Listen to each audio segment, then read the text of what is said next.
Hello guys, good morning. This is the part 2 of Epson L3110. Ito yung na-power na naputol yung mga yung kanyang mga wires dito dahil sa minaknat ng ipis or ng pwedeng daga or ibang insekto. So yan, naging problema natin nung nag-power on siya yung blinking green and orange. So, check natin. Power on.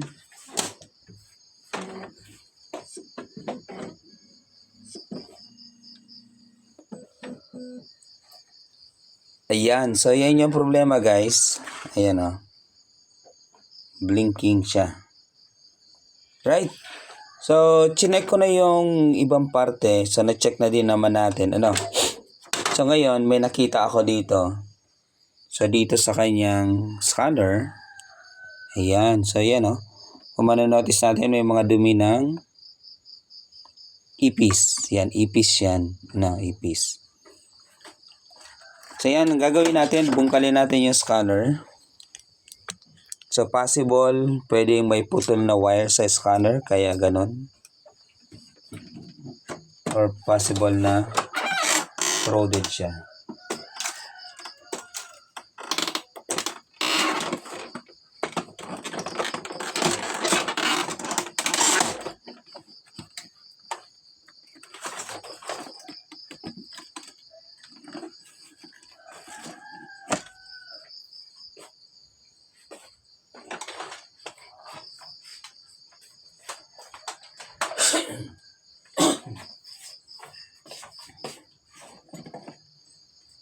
Yun, nangangamoy ipis siya guys.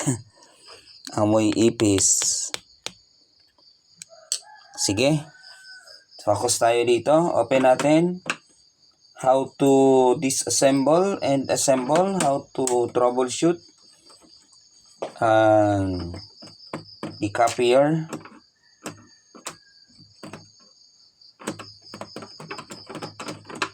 Of Epson L3110. This is also applicable to Epson 3210, 3250, and other Epson. Nakapareho nito. Yan, nangangamoy ipis talaga guys. Nangangamoy ipis. So, meron yan dyan 5 tornilyo. Tanggalin nyo lang.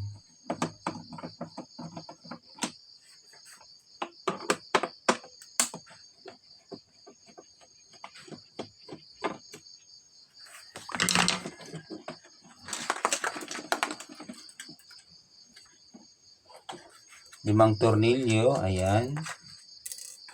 Tapos libreng ng ipis. Yan. Ito mabubuhay sana tong ipis na to. Yan o. Sa inyo ng ipis.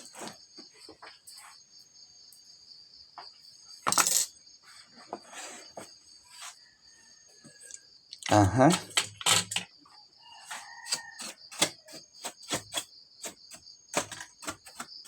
Duko kasi mga ipis na to. Ayan. So, balik rin natin. Ganyan. So, dapat nakaganyan guys. Then, iangat nyo lang dito. Yan. Then, sa kabila din. Iangat nyo lang para mabungkal yung ilalim.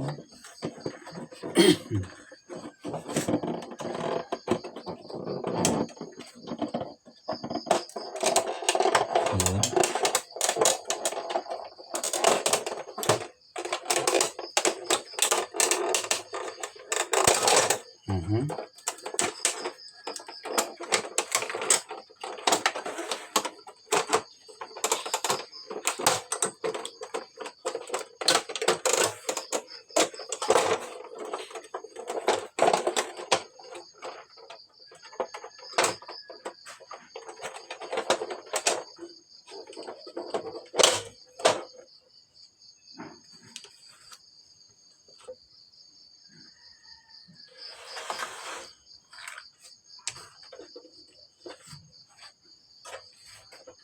So yan. Ay, hindi pala natin natanggal yung dito. Kaya sumasabit ito. Ayan. So, tanggalin mo yan. Ayan. So, natanggal yung kanyang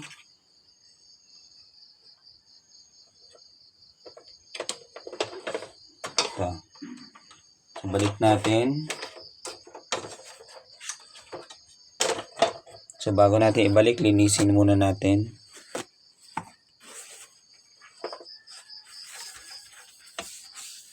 Duko kasing mga ipis to.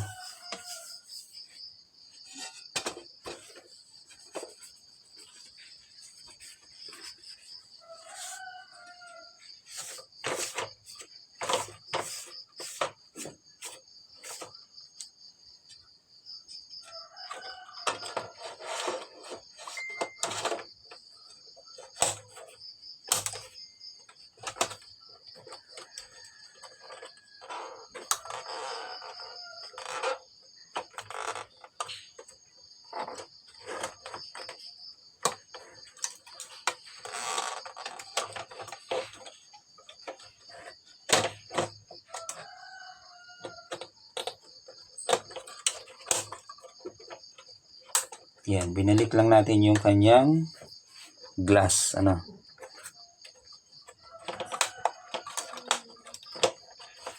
Right? Ito na guys yung ipis, oh. Ito na yung ipis. Tingnan nyo yung ipis na yan. Walang kwentang ipis to. Namatay na sa loob. Nako naman. So yun nga, sabi ko nga, kapag takpan nyo, kung plastic nyo para hindi kung hindi naman ginagamit yung printer or any gadget nyo, so i-plastic nyo. Or takpan nyo ng kumot or any tela or anything. Or ilagay nyo sa cabinet or ilagay nyo sa secure na lugar. Huwag nyo hayaan doon lang sa isang sulok na open. Papasukin at papasukin nyo ng insekto, ng ipis or ng daga. Kagaya nito, as in totally napakadumi niya. Oh. Ayan o. Ayan. Yan.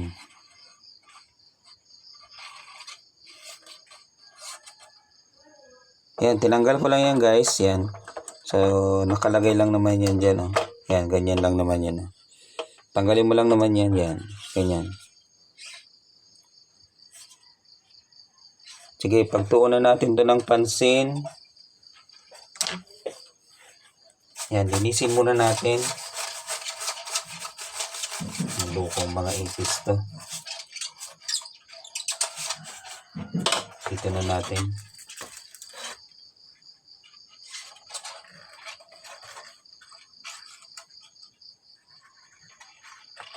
Ano ba itong bilog-bilog? Ano ba itong bilog-bilog? Parang wala ata siyang bilog-bilog eh.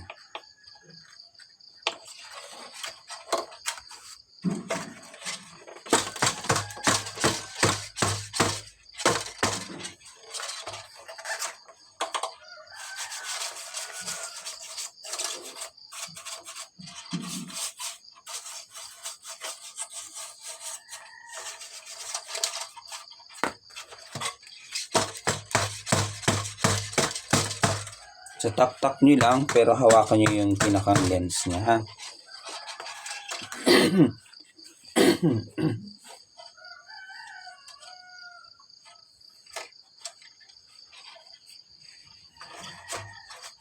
So, double check yung wire. Kung may putol ba. Okay. Ito. So, linisin natin yung lens.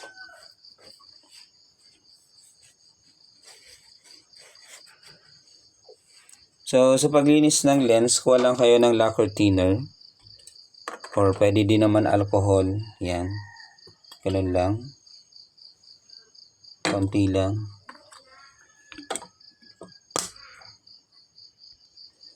Then, ito. Ito, iaano natin dito. Yan, ganyan. Linisin natin. Yun.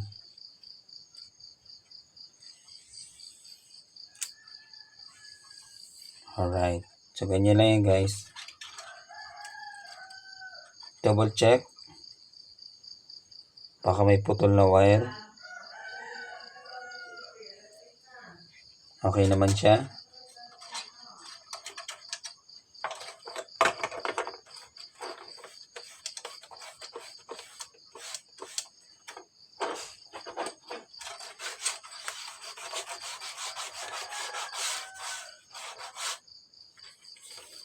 So sa paglilinis guys, ito wag niyo na tong linisan.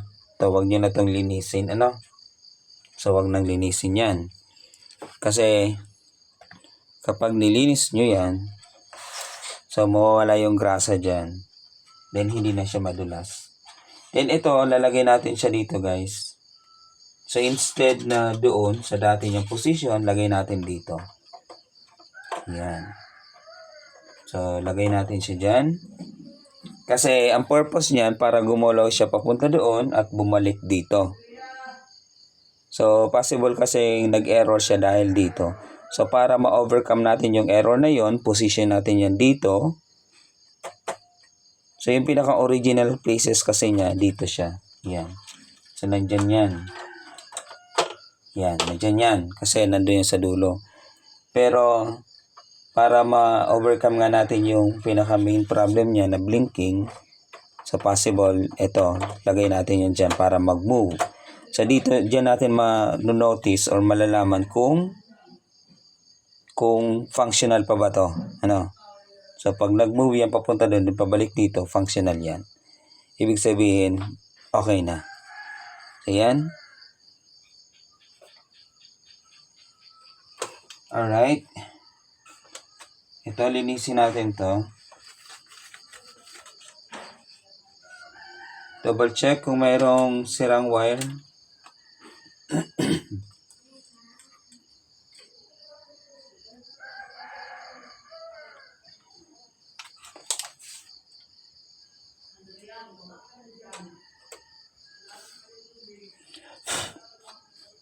Sige. Ito, balik na natin guys.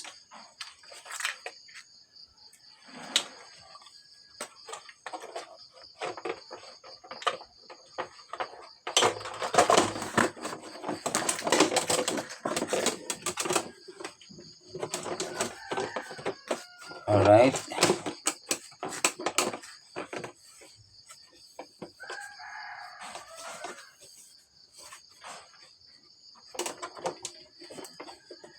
Yan. So maglilinis muna tayo. Linisin ko muna to, ang dumi.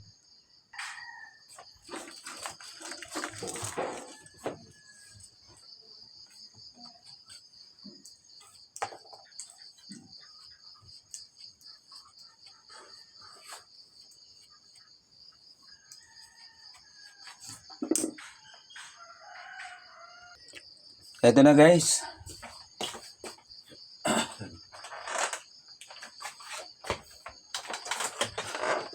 Yan.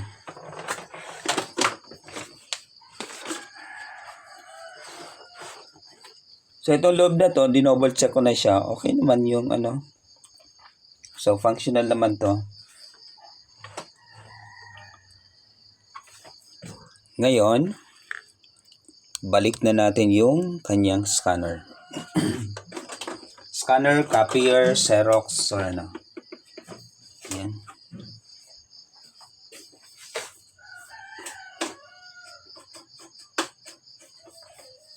So alam niyo ba yung ano, ang tawag dito ay pinaka-is photocopier or scanner. Scanner sa printer, photocopier naman sa ano. Pero yung common na tinatawag na Xerox, yung Xerox, 'di ba? Yung Xerox, ang may-ari noon, ang apelyido is Xerox, ano. So sa company yun, hindi pwedeng banggitin yung word na Xerox kasi magagalit yung may-ari. No, so yung siya yung kumbaga parang sila yung naka-invento ng ganito din, yun. Kaya tinawag, ipinangalan sa kanila Xerox copier, yan. So mas nakilala sa pag-photocopy ng mga documents or ng mga pictures sa word na Xerox. Pero ang pinakang tawag talaga dyan is photocopier or scanner. So, hindi Xerox. Kasi yung Xerox ay apelyido na may sarili. O na may nung inventor, may-ari ng kumpanya. So yan, double check. So dapat dito, ito dapat hindi siya magkadikit-dikit. So make it sure na tama yung pagkakabalik natin, guys.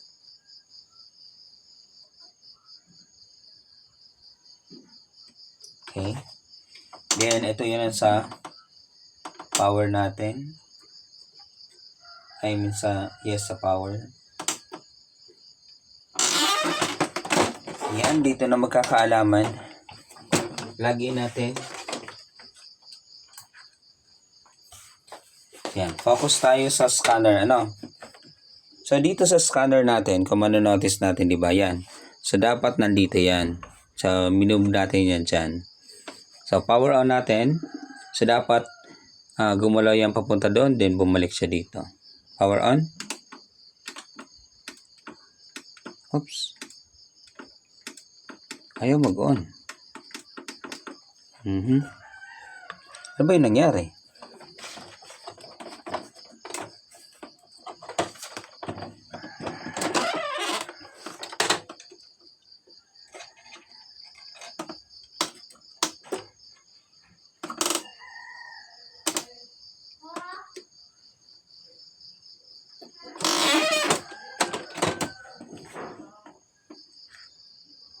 Power on.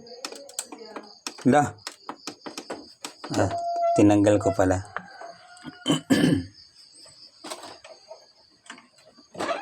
Double check ulit.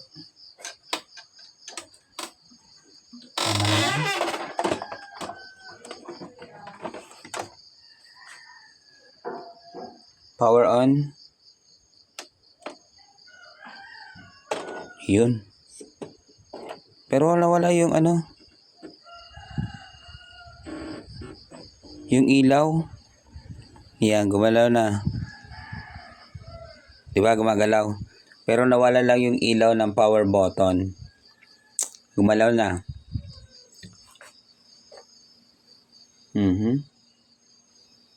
Bakit kaya nawala yung ilaw ng power button? So, pwedeng may problema pa din yung sa power button dito. Yan, gumalaw na yan. So, tingnan natin kapag nag-blinking pa yan, ibig sabihin may problema pa. Yan.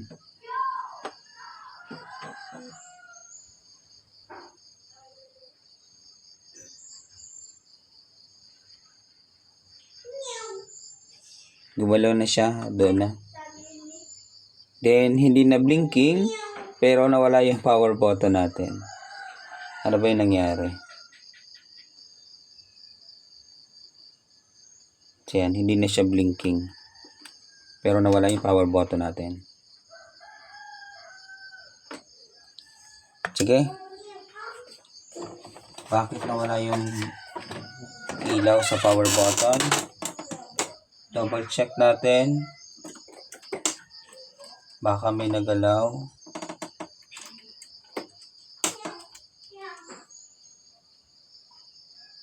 Ano mo?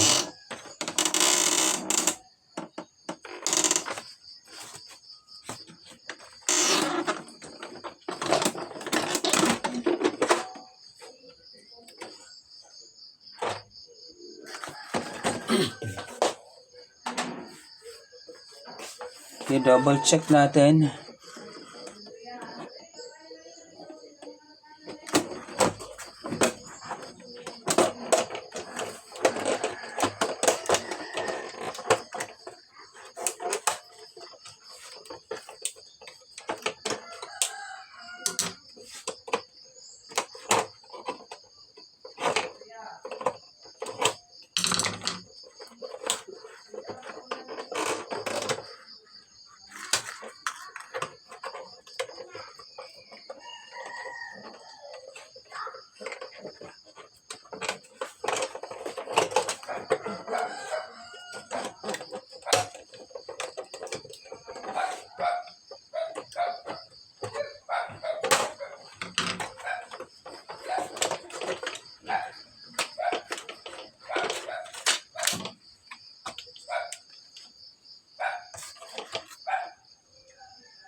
Okay, check natin yung board. Bakit ba siya nawalan? So, possible na dito yung problema. So, hindi na siya blinking. Ayun, nangangamoy ipis. Nako.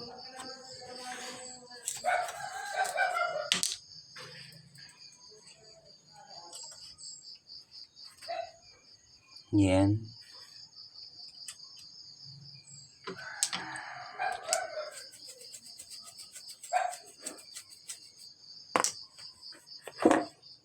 Nangangamoy ipis.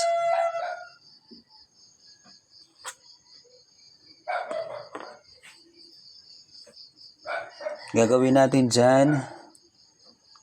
Kuha tayo ng eraser.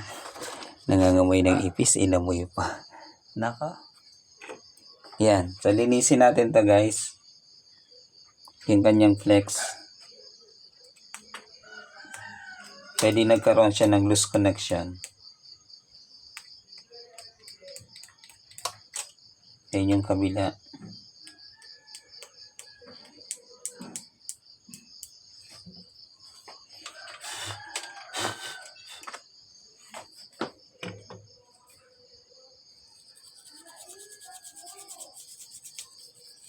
Yan. Alright.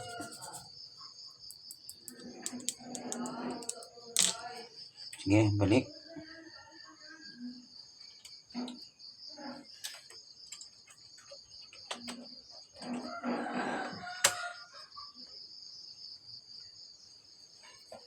Okay.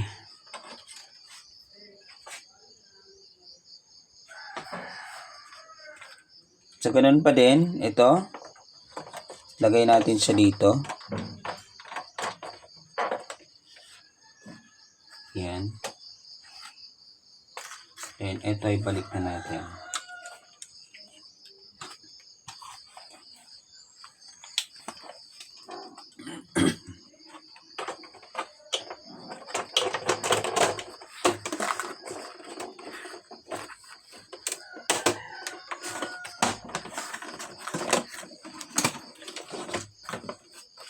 Balik natin yung mga tornilyo niya.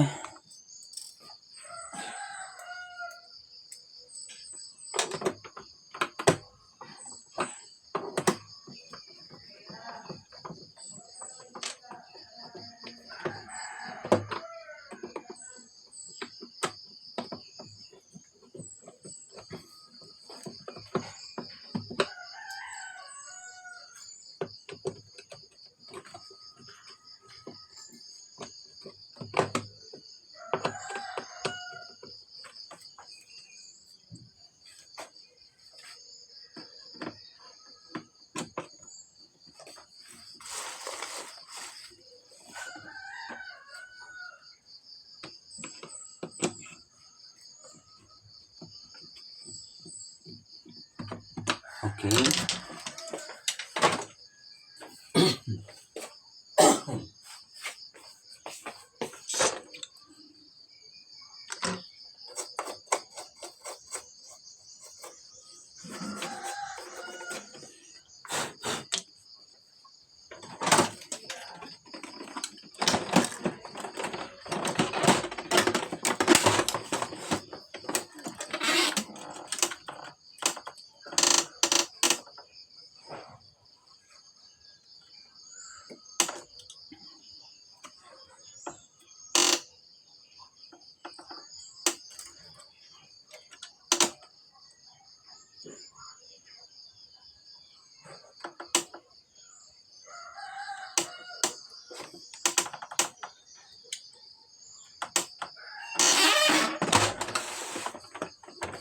Sige. Yun, nag-power on na. Nagkusang power on. Yan na. Tingnan natin.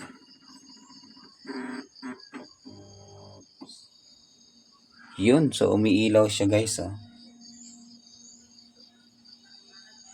Yan, nag-move na. So isa sa problema kasi kapag na-stuck up yung lens, so dapat igalawin mo yan. Then, kahit pa yan, hindi pinasok ng ipis kapag matagal nang na-stuck yung printer, then nag-error na gano'n, so possible may problema sa lens. Basta na-check mo na yung lahat, then blinking pa din or may problema pa din, check mo yung scanner. Ayan, tingnan natin. Ayun, gumalaw na yung kanyang gears. Ayan. So, ibig sabihin yan, okay na. Then, stable green. Yun. So, ganun lang kung paano mag-solve ng blinking. Complicated kasi kapag yung printer inano ng mga ng ipis. Ayan, nasira ng ipis. Pero kung yung normal na okay naman yung printer, I mean malinis naman yung printer, hindi siya na-damage ng any insect. So possible na sa hardware yung problema niyan, Pero kapag mga ganitong mga problema, medyo complicated kasi hindi natin alam. Yun, nagkanda putol-putol nga yung mga wire, then makikita pa tayong ipis, mga dumi ng ipis. So, yun. So, ingat na lang ha.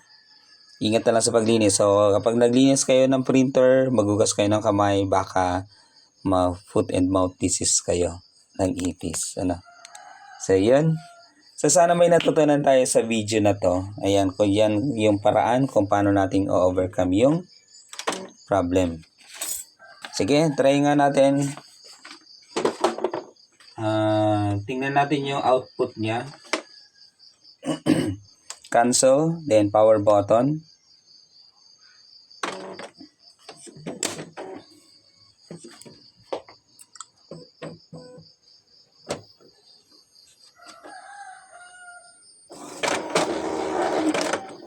Ayun.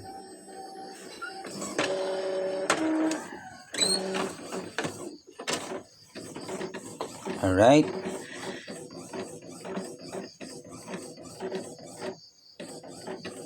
Ayan. So, yung output niya guys, very good pa naman. So, diba? Ayan So, black, yellow, magenta, then cyan. So, yun nga. Sa pag-repair ng printer, take note, kahit pa mabuhay mo yan, mapagana mo yan, matanggal mo yung blinking niya, kung yung output naman pangit, then babalik mo kay customer. Or kayo mismo, kung pangit yung output or merong nawawala dyan na missing color. So, syempre, wala ding halaga yung pag-repair mo kung may missing color dyan. Kaya, ayusin mo na lang. Yan So, meron tayong mga video kung paano yan ayusin. Yan, so sana may natutunan tayo sa video na to guys. At maraming salamat sa support. Shout out dyan sa sa lahat ng